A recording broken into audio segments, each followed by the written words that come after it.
You see the pictures on television all winter. Happy, frolicking people having a good time in the snowfields of New South Wales and Victoria. It looks terrific, but the last few weeks have brought tragedy, not fun. Cross-country skiing is one of our fastest growing winter sports, and for the experienced, it poses no real danger. Yet in the last few weeks, 3 skiers have perished, 2 in Victoria and Stephen Crean on the slopes of Kosciusko National Park. It's the very thing that attracts people like Stephen Crean to this brand of skiing that is also its greatest danger. Those skiers like to be a good distance away from major resorts.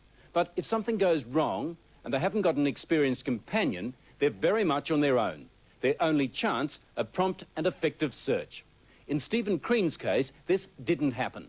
Something went terribly wrong. I'd say there would be at least a 90% chance we would have found him that evening, given those conditions that he did not fall through the Snowy River. Len Markham, managing director of the Charlotte Pass Ski Resort, one of a number of men who believe the search for Stephen Crean was badly mishandled. It's possible Stephen Crean might have been found alive. That's correct.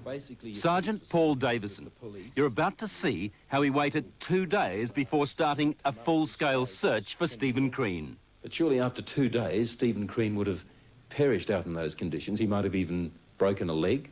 If he'd broken a leg, yes, there was a possibility. If he'd broken a leg, he would have perished overnight. Could that sort of time loss, those delays, have cost Stephen Crean his life? It could well have, yes. Peter Vochtel and George Freuden, they're ski patrol chiefs and used to the snowy mountains and its storms.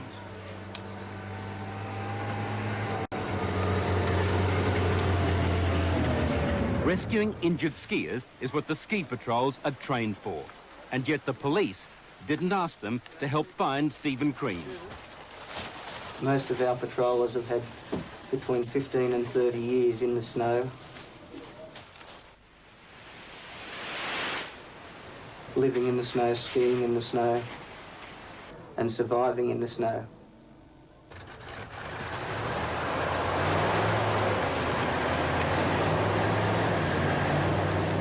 It's early August, towards the height of the snow season. Stephen Crean sets out for Charlotte Pass on a holiday with 2 friends. The ski resort is so isolated that the only way in is to be towed behind a snowcat. But if the trio planned some pleasant skiing, they're heading for disappointment. The famous storms that make the snowy mountains so dangerous see to that. A few days of weather like this, and even the most patient person becomes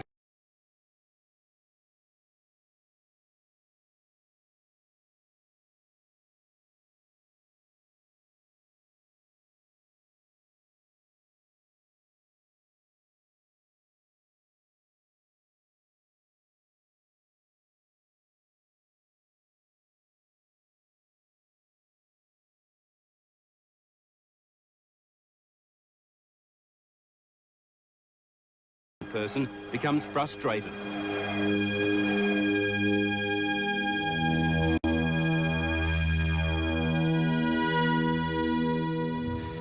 It's early morning, Tuesday, August the 6th, and Stephen Crean tells his friends he's going for a short cross-country ski, and he'll be back by lunch. He plans to start from his base here at Charlotte's Pass and take a route across that mountain and through a valley to some old ruins. A simple run on a good day. So, what went wrong? Did he lose his way in a whiteout? Did he break a leg? Or maybe even have a heart attack? Whatever, Stephen Crean didn't make it back by lunchtime. You didn't think he was missing? He was lost? No, it was a report of an overdue skier. When Stephen Crean fails to return by early evening, Sergeant Davison isn't worried. The policeman's a champion skier and knows the snow.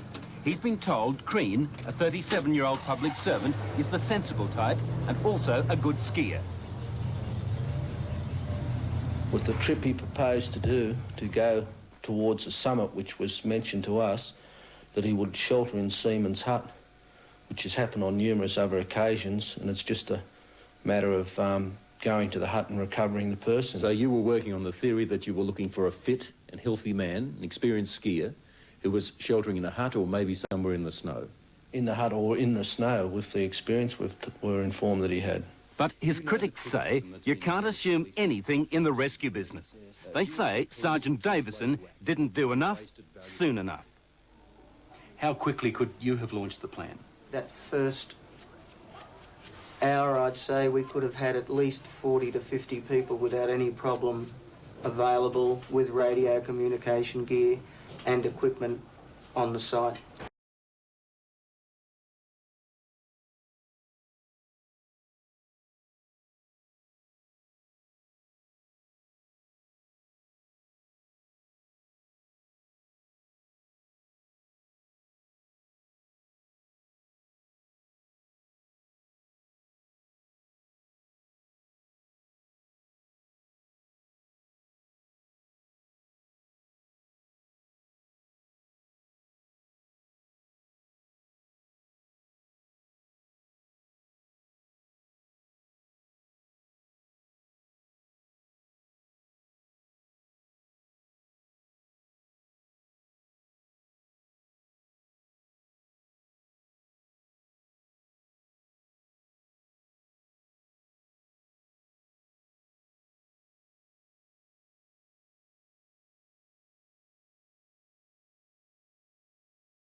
Tuesday afternoon, Peter Bochtel and George Freuden and their ski patrollers are totally unaware of the drama developing across at Charlotte Pass.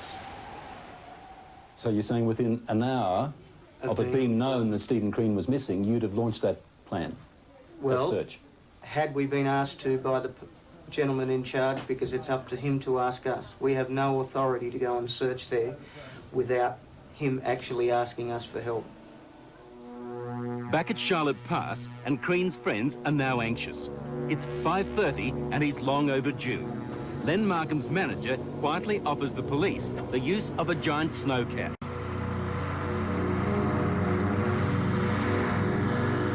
It's our opinion that had permission been given to use the machine on the Tuesday afternoon, no later than approximately 4 o'clock, we feel that we would have found the guy, given those conditions. Len Markham boasts this snowcat can go anywhere, storm or no storm. But the police decline the offer to search that night. Remember, they assume Crean has safely settled in for the night. And the response was that at that stage they didn't require that they would contact us later.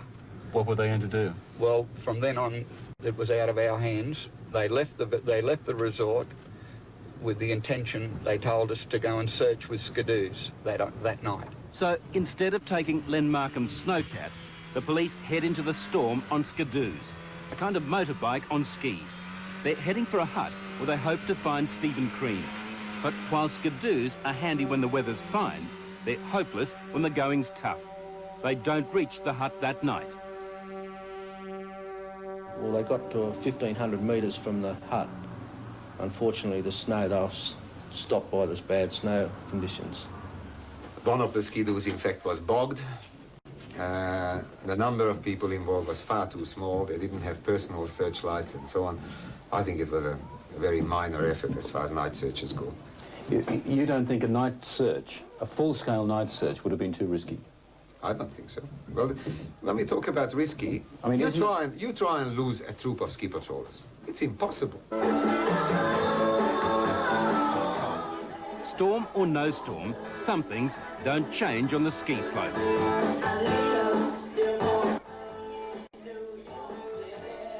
But as the night draws to a close, more people become anxious. Even an expert can only last so long in a snowy mountain blizzard. How long in those conditions, freezing temperatures, could Stephen Crean have survived? If he knew all the routines of how to look after himself under the circumstances, he probably could have survived 24 hours without too much trouble. That is, providing he went into a properly built snow cave and did all the right things. Without that knowledge, I would say his chances of survival would have been not much more than 8 hours. So the first 24 hours, they were absolutely critical.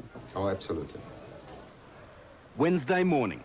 It's a bleak dawn at Charlotte Pass. The storm is raging. Crean's not home.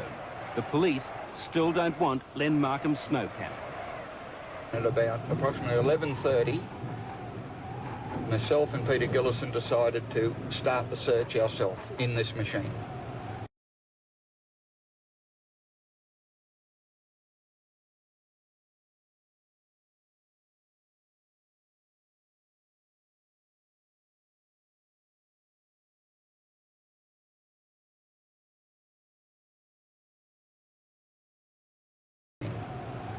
I never thought the risk to the operator's safety in going out in that weather was necessary when we were only looking for an overdue skier who was quite capable of looking after himself. So you're saying that the snowcat wouldn't have been useful?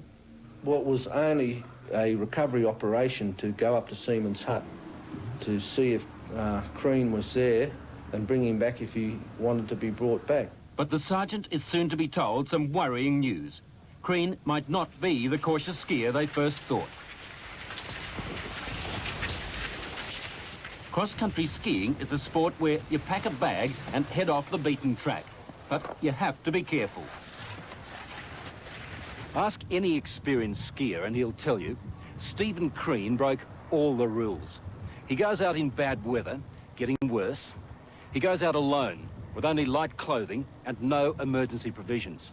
But people here do that all the time, despite the best advice. Mostly they return, but if there is trouble, they know there are the experts, hopefully ready to come out and get them. George, in money terms, how much equipment have you got here?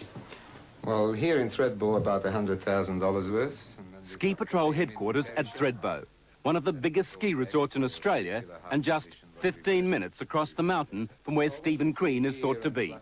George Freuden proudly claims they've got all the equipment money can buy. What about that? What's that? That's a core warmer, which is an extremely important instrument because, well, even if you talk about Stephen Crean, had they found him, he may very well have been severely hypothermic, suffering from exposure. So long as there was still life in the man, this would have brought him back. That could have saved his life. Most certainly. George, do the police have that? Yes, as a matter of fact, they now have it. Unfortunately, it arrived about a week after the Stephen Crean incident, but they haven't yet been trained in its use. If someone was lost again today, the police wouldn't know how to use that? Not at the moment, no. But George Freuden's Ski Patrol won't become involved in the unfolding tragedy at Charlotte Pass. In fact, the first he hears about it is on the news. The Ski Patrol are never asked to help. The second day, on the Wednesday, the weather was from 3 metres. The visibility had 3 metres visibility. The best it got to was I could see 3 snow poles, which are 20 metres apart, 60 metres. And to have skiers on the ground in that country out there would be far too dangerous. Isn't it possible that searchers, maybe you, could have been lost? Then you don't only have one tragedy, you have 2, maybe 3. I'm sorry, I can't see that. I can't see that. And in terms of police responsibility, certainly ski patrollers who are volunteers know exactly what to expect, and they go into these things with their eyes open. They're all very capable and highly trained people. Thursday, Stephen Crean's been in the snow for 48 hours.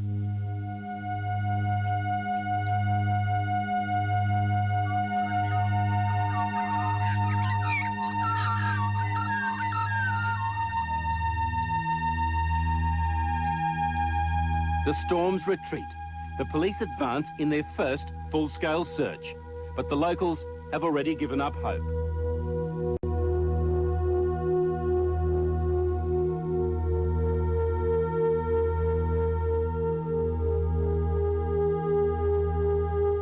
The police search for 3 more days. Then, on Sunday, they too give Stephen Crean up for dead.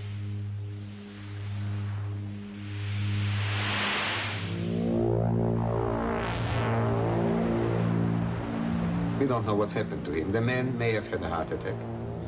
He may have had some serious injury. He may have fallen into the river. And in all of those instances, whether we are there or not would have possibly made very little difference. Only if he was genuinely lost and in a situation where he was still physically viable, then our presence would have made a difference. After such a tragedy, you'd have to agree there are some compelling arguments for getting the experts together to thrash out a plan of action. Well, that had already been done, way back in 1980.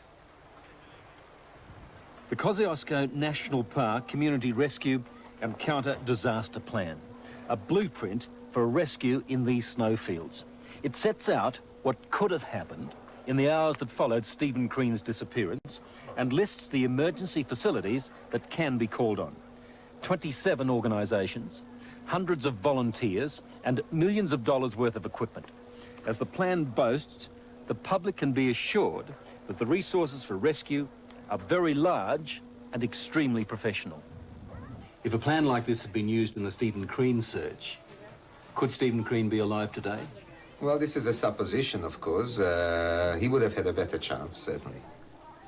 Sergeant, are you familiar with this plan? Yes. It's a blueprint for a search and rescue plan drawn up by the police, the national parks and the volunteer rescue units.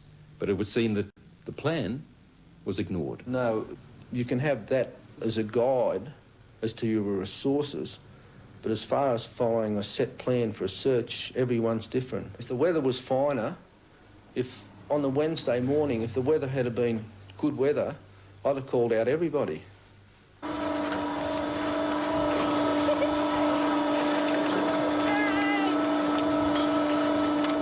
As learners continue to arrive at the snow in their thousands, George Freuden knows that holidaymakers have short memories.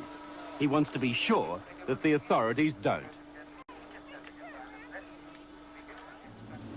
You use your best equipment and your best resources you can.